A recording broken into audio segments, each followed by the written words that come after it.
आप सभी का स्वागत है मेरे अल्पस एजुकेशन यूट्यूब चैनल पे। आइए हम लोग 10वीं क्लास के वास्तविक संख्या को पढ़ते हैं। 10वीं क्लास के मैथ का पहला चैप्टर है वास्तविक संख्या, उसको हम पढ़ना शुरू करते हैं। आपके 10वीं क्लास ऑफलाइन वाले क्लास में जो है हम लोग वास्तविक संख्या पढ़ा चुके हैं। अब ऑनलाइन क्लास में हम सोचते हैं कि मुख्य डिफिनीशन और जो है कुछ ऑब्जेक्टिव को इस वीडियो में देखा जाएगा, जो बहुत ही फास्ट बिना टाइम गवाए शुरू करते हैं। आइए देखते हैं वास्तविक संख्या। यह है वास्तविक संख्या। वास्तविक संख्या का डिफिनीशन देख लीजिए आप। वास्तविक संख्या एक मात्रा है जिसे अनंत दशमलव विस्तार के रूप में व्यक्त किया जा सकता है। वास्तविक संख्या का उपयोग आकार और समय जैसी लगातार बदलती मात्राओं को मापन में किया जाता है। ये आपका डिफिनीशन लिखा हुआ है, आप समझ सकते हैं। ये जो डिफिनीशन लिखा हुआ है, यह डिफिनीशन वास्तविक संख्या का वास्तविक डिफिनीशन है, जिसका कोई मतलब नहीं। आप समझिए ये वास्तविक संख्या क्या है। आज तक आप जितनी संख्या देखे हैं, आज तक आप अपने जीवन में जितनी संख्या देखे हैं, वो सब संख्या वास्तविक संख्या है। जैसे 2, जैसे आप देखें 2.345, 2.05, 2/3, √5, ये सब क्या है? सब के सब वास्तविक संख्या है। √2 सब के सब वास्तविक संख्या है। ठीक है, वास्तविक संख्या समझ में आया क्या है कि आज तक आप जितना संख्या देखे हैं सब के सब वास्तविक संख्या है। आइए शुरू करते हैं आगे। वास्तविक संख्या को हम दो भाग में बांटते हैं। वास्तविक संख्या का पहले भाग को हम कहते हैं परिमेय संख्या और अपरिमेय संख्या कहते हैं दूसरे भाग को। परिमेय संख्या कहते हैं पहले भाग को, दूसरे भाग को अपरिमेय संख्या कहते हैं, जिसमें हम परिमेय संख्या को बहुत अच्छा से जान चुके हैं, जैसे 1 2 3 4 5। अच्छा, परिमेय संख्या के अंतर्गत ही आता है प्राकृत संख्या, जिसको कहते हैं नेचुरल नंबर।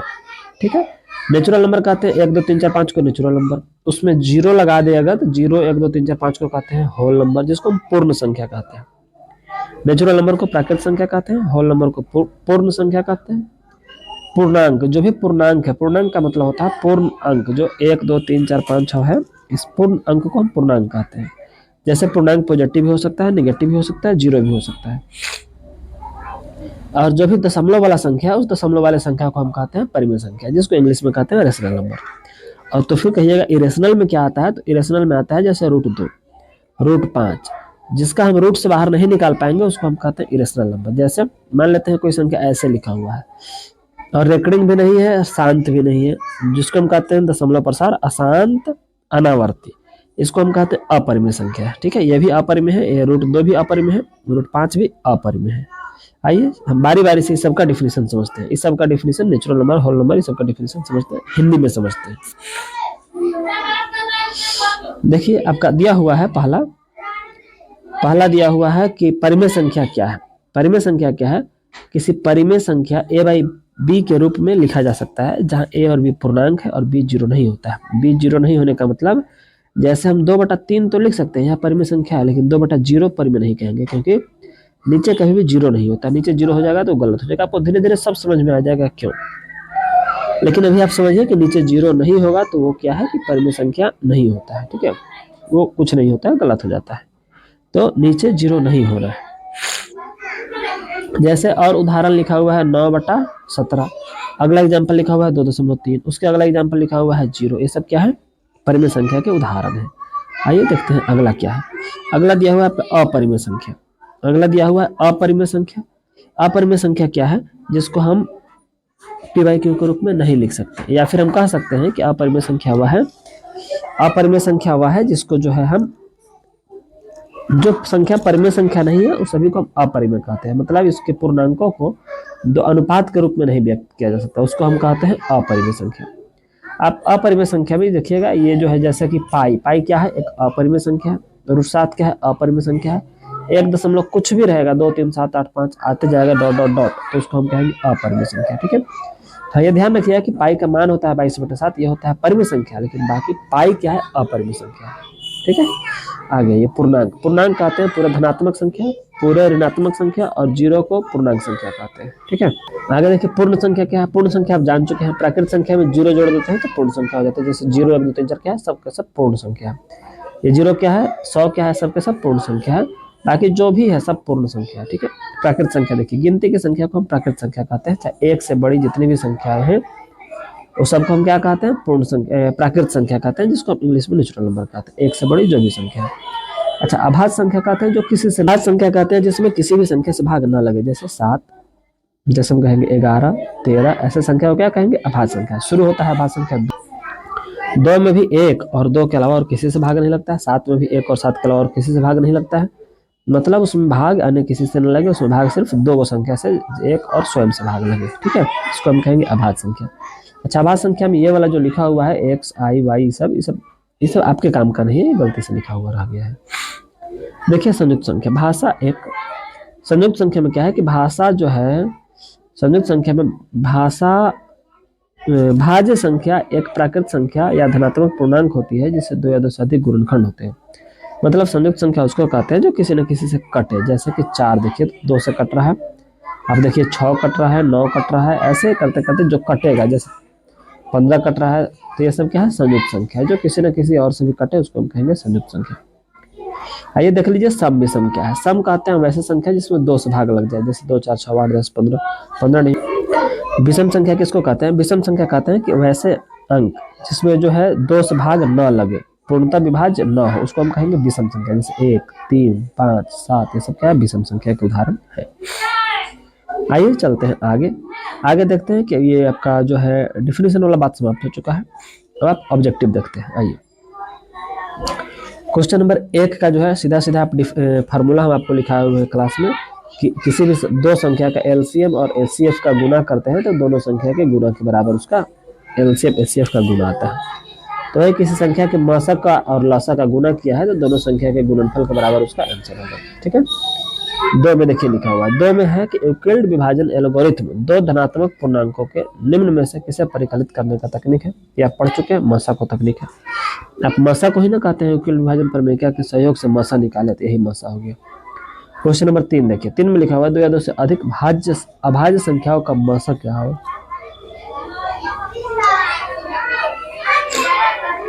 2 या 2 से अधिक अभाज्य संख्याओं का मशा क्या होगा। तो अभाज्य संख्याओं का मशा हमेशा क्या होता है, तो 1 होता है। अभाज्य संख्या का मशा हमेशा क्या होता है, 1 होता है। कहते हैं जो रूट से बाहर निकल पाए, जैसे देखिए रूट 16 का वैल्यू क्या होगा, 4 चौका 16 होता है, 4 बाहर निकलेगा तो इस 4 को हम कहेंगे, यानी कि रूट 16 को कहेंगे कि यह परिमेय संख्या है। 4 भी परिमेय संख्या है, रूट 16 भी परिमेय संख्या है। रूट 2 एक अपरिमेय संख्या है क्योंकि रूट से बाहर नहीं निकलेगा। 2 प्राकृत संख्याओं के बीच अधिकतम कितनी परिमेय संख्या हो सकती है, तो अनंत हो सकती है, क्योंकि 2 से 3 के बीच में 2 रुपये 1 पैसा होगा, 2 रुपये 100 पैसा होगा, 2 रुपये 200 पैसा होगा, 2 रुपये 24 पैसा होगा, 2 रुपये 28 पैसा होगा। ऐसा करके बहुत सारा कुछ हो सकता है 2 और 3 के बीच में। ठीक है, 2 परिमेय संख्याओं के बीच अधिकतम कितनी संख्या हो सकती है, तो आपका आंसर है नंबर। 3 धावक एक ही स्थान से दौड़ना प्रारंभ करते हैं। 2 घंटे 4 घंटे 6 घंटे के बाद तीनों को प्रस्थान बिंदु पर मिलने का समय बताइए क्या होगा। 2 घंटे 4 घंटे और 6 घंटे। 2 घंटे, गुड मॉर्निंग, बैठिए क्लास में। जैसे देखिए वृत्ताकार पथ पर 3 धावक एक ही स्थान से दौड़ना प्रारंभ करते हैं तो एक चक्कर लगाने में क्रमशः 2 घंटे 4 घंटे और 6 घंटे का समय लगता है। तो बताइए पुनः मिलने में कितना समय लगेगा। देखिए पुनः मिलने का मतलब है सीधा सीधा पूछ रहा है एलसीएम, और एलसीएम निकालने का शॉर्ट तरीका आपको हम बताए हैं कि हम 6 का पहाड़ा पढ़ेंगे, अगर इसमें भाग लग जाए, इससे भाग लग जाए तो एलसीएम हो गया। 6 में 4 से भाग नहीं लगेगा तो 6 का पहाड़ा 6 दूना पढ़ेंगे, 6 दूना 12 होता है, 12 में 2 से भी और 4 से भाग लग जाएगा तो एलसीएम क्या हो गया, 12। तो आपका आंसर इसका भी 12 हो जाएगा कि वह 12 घंटे बाद जो है मिलेगा, 2 नहीं होगा, 12 आंसर होगा। ठीक है, आइए चल क्वेश्चन नंबर 9 देखिए। 9 में दिया हुआ है कि उसके लसा और मसा का अनुपात बताइए। तो 2, 10 और 20, इसका लसा पूछ रहा है तो इसका लसा आपको निकालने आता है, इसका लसा हो जाएगा 20, शॉर्टकट मेथड। एचसीएफ क्या होता है, जिस कॉमन हो, सबसे कॉमन हो, सब में कॉमन क्या है, ज्यादा से ज्यादा 2 हो सकता है, तो यही हो गया एचसीएफ। तो यही आपका हो गया लसा और मसा का अनुपात कटेगा तो 10:1 हो जाएगा आपका, 10:1 हो जाएगा। ठीक है, ये हो गया क्वेश्चन नंबर 10। चलिए फिर से एक बार शुरू करते हैं। एक तो आ गए थे तो कट गया है वीडियो, और हम कैमरा में फिल्टर लगा चुके हैं कि थोड़ा सा अच्छा दिखे, अच्छा चेहरा आप लोग का सामने रहेगा तो शायद पढ़ने में मन लगे आप लोग को। सबका ख्याल रखना पड़ता है ना। आइए क्वेश्चन नंबर 9 देखते हैं। क्वेश्चन नंबर 9 में जो है आपका सीधा सीधा क्वेश्चन नंबर 9 में होगा 10:1, कि आप जान चुके हैं। क्वेश्चन नंबर 10 देखिए। 10 में जो है कि लिखा हुआ है यदि ए और बी अभाज्य संख्या है तो ए और बी का लसा क्या होगा। अब देखिए ए और बी का लसा क्या हो सकता है अगर अभाज्य संख्या है तो। आप कोई एग्जांपल ले लीजिए, कोई अभाज्य संख्या 7 और मान लेते हैं 11 का लसा निकालेंगे तो ये किसी से कटेगा नहीं। जब नहीं कटता है तो इसको गुना कर देते हैं, वही लसा होता है, मतलब गुना कर देंगे। तो ए और बी संख्या है तो इसका गुना क्या हो जाएगा, ए बी। ए गुना बी आपका आंसर हो जाएगा, जो कि ऑप्शन डी में है। ठीक है, चलिए चलते हैं क्वेश्चन नंबर 11 पर। क्वेश्चन नंबर 11 जो है आपका दिया हुआ है, क्वेश्चन नंबर 11 में दो लगातार संख्याओं का मौसा क्या होगा। लगातार संख्या आप कोई भी लिख के निकाल लीजिए, मान लेते हैं 8 और 9, चाहे 1 और 2, चाहे 2 या 3, किसी भी संख्या का मौसा निकाल लीजिए। मौसा निकालने आपको आता है तो मौसा बराबर हो जाएगा इसका 1। HCF ऑफ 8 और 9 इक्वल टू 1, मतलब कि इसका मौसा 1, तो आपका आंसर क्या हो जाएगा 1। किसी भी दो लगातार संख्या का मौसा क्या होगा 1। आइए आप आगे चलते हैं। आगे दिया हुआ है कि निम्न में से कौन सी अभाज्य संख्या है, तो जो संख्या किसी से न कटे वो अभाज्य संख्या है। 29 किससे कट रहा है, किसी से नहीं, तो यह अभाज्य संख्या है। आइए चलते हैं आगे। 13 नंबर क्वेश्चन पर दिया हुआ है कि 2 और 2.5, 2 और 2.5 के बीच की परिमेय संख्या बताइए। बताइए, चलिए देखिए ऑप्शन 1 में है कि √11। √11 का मान कितना होगा, 3 कुछ होगा, क्योंकि हमको पता है 9 का होता है 3, 9 का रूट कितना होता है 3, ये 11 है तो 3 से थोड़ा ज्यादा होगा, तो होगा 3 मान लेते हैं कि 4 है, चाहे कुछ भी होगा लेकिन 3 से ज्यादा होगा, तो यह 2 और 2.5 के बीच में नहीं आएगा। 22.5 का कितना होगा, ये देख लीजिए 22.5, इसका जो है कितना होगा 22.5 का होगा, जो कि दिया हुआ है 16 का हमको पता है होता है 4, तो ये 16 से बड़ा है तो 4 कुछ होगा, तो ये भी 2 और 2.5 के बीच में नहीं आएगा। आपका ऑप्शन 3 है √5। √5 का 2 से 2 का होता है 4, मतलब 4 का रूट 2 होता है, तो ये 2 से बड़ा होगा। ये 2 से बड़ा होगा तो हम मान लेते हैं कि 2 से बड़ा कुछ होगा, कुछ भी होगा, मान लेते हैं 2 से 2.5 के बीच में हुआ, चाहे नहीं हुआ हम अगला देख लेते हैं। ये 3 2 तो नहीं हुआ, अगला देखिए। अगला दिया हुआ है √12.5। 12.5 9 से बड़ा है तो इसका भी 3 से बड़ा होगा। अब 3 से बड़ा होगा तो ये भी नहीं होगा, तो आपका एक ही ऑप्शन बचता है, ऑप्शन √5, यानी कि ऑप्शन सी आपका आंसर हो जाएगा। ठीक है, आइए क्वेश्चन नंबर 14 पर चलते हैं। 14 में लिखा हुआ है कि संख्या रेखा पर प्रत्येक बिंदु प्रदर्शित करता है क्या। देखिए आप क्लास 8 और 9th में, क्लास 9th में आप सीख चुके हैं कि √2 को भी संख्या रेखा पर प्रदर्शित करना। 8 में सीख चुके हैं 2/3 को संख्या रेखा पर प्रदर्शित करना। 7 में सीख चुके हैं 3 और 4 को संख्या रेखा पर प्रदर्शित करना। 2√3 को भी कर लिए, √2 को भी कर लिए, मतलब परिमेय संख्या को भी प्रदर्शित कर लिए संख्या रेखा पर, अपरिमेय को भी प्रदर्शित कर लिए। तो आपका आंसर क्या हो जाएगा, एक वास्तविक संख्या, यानी कि परिमेय और अपरिमेय दोनों को प्रदर्शित करता है संख्या रेखा। ठीक है, आइए क्वेश्चन नंबर 15 पे चलते हैं। क्वेश्चन नंबर 15 में दिया हुआ है सबसे छोटी पूर्ण वर्ग संख्या जो 16, 20 और 24 को प्रत्येक को भाज्य करे। 16, 20 और 24 प्रत्येक से भाज्य हो। 16, 20, 24, चलिए देखिए तो 16, 20 और 24 का हम निकालते हैं लघुत्तम। लघुत्तम ही वह संख्या होता है सबसे छोटी से छोटी जिसमें इस तीनों से भाग लगता है। अब इसमें तीनों से भाग लग रहा है, लेकिन वह पूर्ण वर्ग होना चाहिए, तो कैसे निकलेगा आप आइए निकाल के दिखाते हैं आपको। 2 से भाग करेंगे तो 8 मरतबे, ये 10 मरतबे, ये 12 मरतबे कटेगा। फिर 2 से लगेगा तो ये 4 मरतबे, ये 5 मरतबे, ये 4 मरतबे कटेगा, अच्छा नहीं ये 6 मरतबे कटेगा। फिर 2 से करेंगे तो ये 2, 5 और ये रहेगा 3 मरतबे। ठीक है, अब आपका गुना हो जाएगा। गुना करेंगे तो हो रहा है आपका 2 दूना 4 दूना 8, 8 दूना 16, 85 240 हो रहा है। ठीक है, अब 240 को, ये तो पूर्ण वर्ग संख्या हुआ नहीं, पूर्ण वर्ग संख्या कब होगा, जब इसका जोड़ा लगा हुआ रहेगा इसके गुणनखंड का।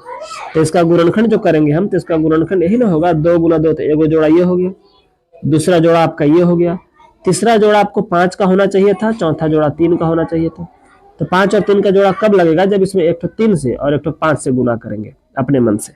तो ये 3 और 5 कितना हुआ, 15 हुआ, तो 15 से आप इसमें गुना कर दीजिए। 15 से गुना करिएगा तो आपका आंसर आ रहा है 3600। यही 3600 आपका क्या होगा, आंसर होगा। ठीक है, यही 3600 आपका सबसे छोटा से छोटा संख्या होगा जो पूर्ण वर्ग होगा और इस तीनों से पूरा पूरा भाज्य होगा। ठीक है, आइए चलते हैं क्वेश्चन नंबर 16 पर। 16 में लिखा हुआ है 625 के अभाज्य गुणनखंड में 5 का घात क्या होगा। 625 के अभाज्य गुणनखंड में आप 625 का गुणनखंड कर लीजिए। 625 का गुणनखंड करिएगा तो 5 से 125 मरतबे कटेगा, फिर 5 से जो है 25 मरतबे कटेगा, फिर 5 से 5 मरतबे कटेगा। क्या हो गया, 1 2 3 4, 5 का पावर 4 हो गया आपका आंसर। अच्छा, आंसर 5 का पावर 4 नहीं हुआ, सिर्फ घात पूछ रहा था, इस पर घात क्या हुआ 4, तो आपका 4 आंसर हो गया। ठीक है, 5 मत लगाइएगा, आपका आंसर हुआ 4। आइए चलते हैं आगे। 16 हो गया, 16 हो गया। 17 देखिए, निम्न में से कौन सा युग्म सहअभाज्य है। देखिए सहअभाज्य संख्या हम आपको क्लास में बता चुके हैं, नहीं बताए हैं तो आप अभी जान लीजिए कि जिस दो संख्या का मौसा 1 हो वह सहअभाज्य संख्या होगा। आप देखिए तो ऑप्शन ए में 15 और 20 में सबसे बड़ा कॉमन क्या है, 5। 5 से दोनों कट रहा है तो 5 आपका मौसा हो गया, तो आपका ये गलत हो गया।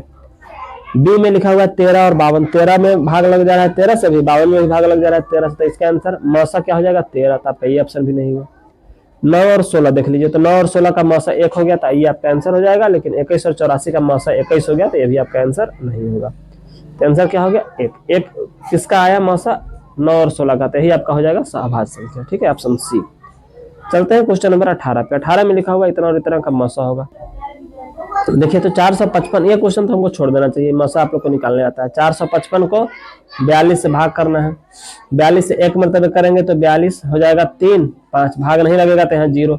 अब यहाँ 7 आंसर आ रहा है, हमको दिख रहा है इसका, इसे 1 मरतबे कटेगा हो जाएगा 35, 35 से फिर यहाँ आ गया 7, 7 में हम भाग करेंगे, इस 35 को 7 से भाग करेंगे तो ये पूरा पूरा कट जाएगा आपका, और 7 × 35 आंसर क्या हो जाएगा 7। चलते हैं आगे, देखते हैं 19 में क्या है। 19 में है कि प्रत्येक धनात्मक विषम पूर्णांक निम्न में से किस रूप का होता है। धनात्मक विषम पूर्णांक ये तो है, ऐसा अगर कोई संख्या लिखा हुआ है तो ये होता है सम का। ये 2q लिखा हुआ है, इसका मतलब है सम संख्या लिखा हुआ है, और 2q सम संख्या है। और किसी भी सम संख्या में आप 1 जोड़ दीजिए तो वह विषम संख्या होगा, तो ये फिक्स है कि 2q + 1 क्या है कि विषम संख्या है। ठीक है, आइए क्वेश्चन नंबर 20 देखते हैं। 20 में लिखा हुआ है निम्नलिखित में से कौन सा अशांत दशमलव विस्तार है। निम्नलिखित में कौन अशांत दशमलव विस्तार है। अशांत दशमलव विस्तार किसका हो सकता है। ऑप्शन ए में देखिए तो अशांत दशमलव विस्तार ऑप्शन ए में है। ए में क्या हो सकता है, देखिए तो 17/18 लिखा हुआ है। क्या यह 18 में 3 से भाग लग रहा है। 18 में 3 से भाग लग रहा है, इसका मतलब ये 2 और 5 के रूप में नहीं है, इसमें 3 भी है। मतलब आप 18 को लिख सकते हैं 3 का स्क्वायर, 3 × 3 = 9, 2 × 18, 3 का स्क्वायर × 2, ये इसमें 5 और 2 के अलावा क्या है 3 है। अगर 3 है और 3 ऊपर नहीं है तो यही अशांत हो जाएगा आपका, बाकी सब क्या होगा शांत। तो आपका अशांत कौन हो गया, सिर्फ और सिर्फ ऑप्शन ए। ठीक है, बाकी ये भी शांत हो जाएगा, ये भी शांत हो जाएगा। ठीक है, हम चाहते हैं कि आप पूरा ऑब्जेक्टिव क्वेश्चन को एक बार में अगर बहुत फास्ट हो गया हो तो जल्दी से दोबारा बना लीजिए, या दोबारा देख लीजिए, दोबारा देख लीजिए, सब आपके लिए है। आप ऑफलाइन क्लास में अगर आ रहे हैं तो निश्चित रूप से आइए, आपका जो है फर्स्ट चैप्टर का एक बार टेस्ट हो जाएगा, जिसमें पूरा ऑब्जेक्टिव भी रहेगा, सब्जेक्टिव भी रहेगा, पूरा आपको बनाना रहेगा। ठीक है, फिर आप रिवाइज करिए, हम चाहते हैं कि आपका एग्जाम अच्छा से अच्छा हो। मिलते